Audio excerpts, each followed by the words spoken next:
de 6%. Coincidía con lo que estaba registrando el INDEC de inflación, 10-12%. Pero a partir de marzo-abril, cuando ya descubren por 3 meses de que no coinciden, la gente, en vez de creer que es 8-9, empieza a pensar que ya es 15. Y después cree que es 20 en promedio. Algunos, el promedio todavía está un poquito más arriba. Y la mediana quiere decir el número que más se repite está más o menos en 30 en algún momento. Y la media está en 35. Después bajó un poquito cuando bajaron los commodities, pero nunca bajó de 20. Entonces que la inflación oficial es 15. Hoy en día tenemos esta situación. La inflación oficial es 5,9, la inflación real es 14, y lo que la gente cree que es 30. Con lo cual toma decisiones por 30, porque uno toma decisiones según lo que cree que va a pasar. Por lo tanto, el marketing funciona al revés. Está tomando, y lo que pide la gente cuando hay un convenio o hay un conflicto es 25-30% de aumento, porque está creyendo que si me engañan y me dicen 5,9 debe ser mucho más. Sería mucho mejor publicar 14 y que nos basemos en lo que es la realidad, en vez de tener que pasarnos, digamos, en estas cosas que ya ni siquiera funcionaron bien como marketing. Las consecuencias de la subestimación de la inflación, tomando las 4 principales, porque hay muchísimas otras variables que se deflactan y que pueden dar un número, son la subestimación del nivel de pobreza e indigencia, no sabemos cuánta gente tenemos en estas condiciones, el ahorro en el pago de la deuda pública, que son unos 19.000 millones de dólares, si tomáramos el ser correcto, la subestimación del Producto Bruto y la subestimación del salario real. Pero no solamente el INDEC hace algunas cosas en materia de inflación, también el Producto Bruto. Fíjense que nosotros llevamos el índice general de actividad en mi estudio, que se publicó mensualmente, antes que saliera el EMAE. Después el gobierno trató de copiarnos y sacó el indicador mensual de actividad un tiempo después. Pero igual lo seguimos calculando. ¿Por qué? Porque lo hacíamos un mes antes nada más. Y bueno, eso no servía para algo. Y hasta, acá no puedo poner todas las cifras, pero pongo las del 2007, que venían dando más o menos 8-9% de aumento del producto, tanto la azul, que es la cifra nuestra, como la roja, que es la del INDEC. A partir del 2008 empezó a dar distinto. Y empezó a dar sobre todo muy distinto cuando entró en recesión. O sea, por ejemplo, ven la cifra azul en los últimos meses del 2008 que llegó a -4, en tanto que el gobierno decía +4 en el Producto Bruto mensual. Y todavía hoy sigue habiendo una diferencia muy notable que ahora va a tener una complicación para este marketing. ¿Cuál es la idea? Si hay recesión la gente se asusta, no me va a votar, entonces no hay recesión. Publico como marketing cifras que no dan cifras negativas. Es un marketing, pero ahora que viene, cuando venga noviembre y diciembre, nuestro índice de diciembre posiblemente va a estar arriba del de diciembre del año pasado, va a dar incremento, pero el oficial no va a poder dar incremento. Va a mostrar una recesión que va a seguir después, salvo que también se cambien para atrás las cifras que ya no interesan y entonces de aumento también. O sea que mentir tiene sus consecuencias y que son difíciles después de revertir y se complican bastante. Entonces la solución para el INDEC: retomar la medición hasta diciembre del 2006, que nadie discutía. Nadie. Entonces, bueno, hay que un día decir, bueno, ahora vamos a tomar a las mismas personas que hacían con la misma metodología que se hacía hasta diciembre del 2006 y vamos a ver qué da. Y con todas las cifras provinciales y otras de las consultoras, etc., reconstruir el medio. Pero sabemos que el punto final está bien y el punto que hagamos va a estar bien. Y eso va a ser el número, porque si no, no vamos a ver cuál es el salario real, cuál es la pobreza, cuál es la indigencia, cuál es el Producto Bruto y cuál es ninguna de las cosas. Se reconstruye entonces eso. Recalcular el Producto Bruto también con el mismo criterio y que el INDEC sea independiente. Ahora, en todo esto nos va la vida, porque con todo este tipo de implicancias que estamos teniendo, la Argentina va declinando mucho en su credibilidad, se complica mucho la Argentina. Y para terminar, les comento un poco, nosotros siempre hemos sido muy propensos de mirar la continuidad de un país, aunque más no sea por la cifra, que digamos es mínimo, pero es algo, ¿no?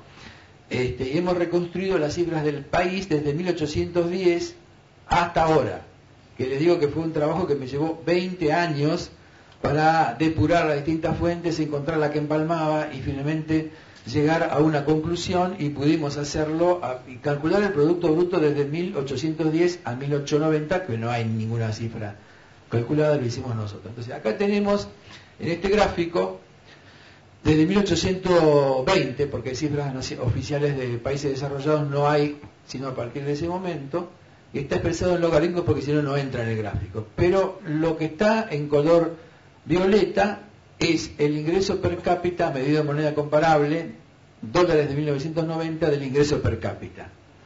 Lo que está en celestito es de los países emergentes, desde también 1820. Y en azul, nosotros.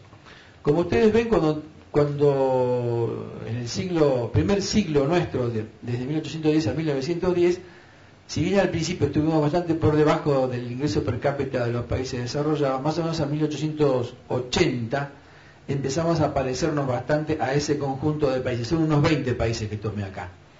Y fíjese cómo venían los inmigrantes, porque un italiano o un español ganaba acá el doble de lo que ganaba en España. ¿Dónde venían, obviamente? Nos parecimos más a un país desarrollado por ingreso que a un país subdesarrollado que ahora se llama emergente. Pero en aquel momento se llamaban países nuevos. Después se llamaron países pobres. Después se llamaron países subdesarrollados. Siempre somos los mismos, Después se llamaron, no, subdesarrollados no, porque es una imagen muy estática, países en vías de desarrollo.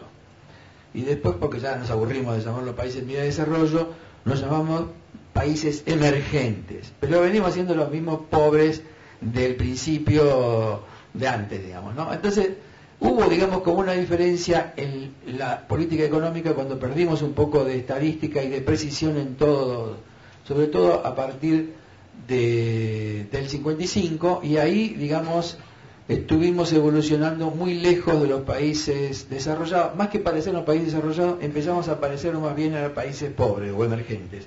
Estamos estancados desde esa época. Entonces, en esto a nosotros nos va la vida. Tenemos que hacer un país serio, porque sin seriedad no hay crecimiento. Y sin crecimiento no hay proyecto común. Y sin proyecto común, ¿qué hacemos? Queremos sacar el pasaporte de Italia, el de España, a ver dónde nos vamos, ese tipo de cosas. Y si no tenemos liturgia de patria y de un sentido nacional, no podemos hacer prácticamente ni INDEC ni ninguna otra cosa. Gracias.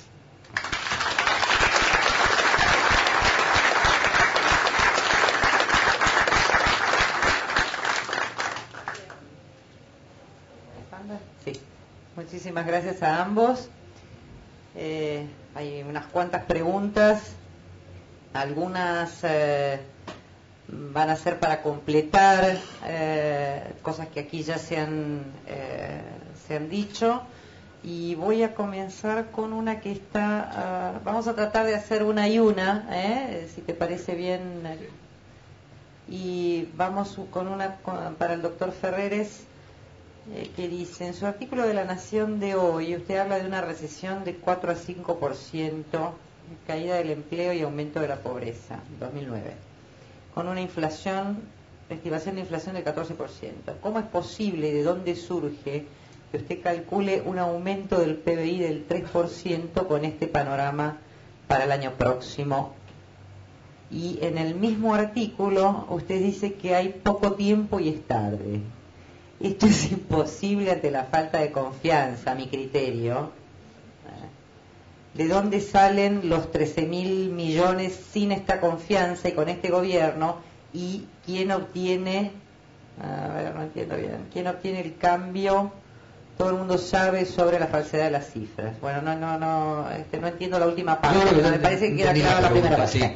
En primer lugar, el tema de la recesión en este año, las cifras azules muestran una baja muy fuerte en el 2009 del Producto Bruto mensual, el promedio anual también 4 o 5%, pero ya había caído en el 2008, con lo cual las cifras que estamos en agosto, septiembre y octubre subiendo un poquito, van a estar mostrando cifras mayores que aquellos últimos meses del año 2008, que ya había caído muy fuerte. Recordemos lo siguiente, porque a veces uno no se acuerda.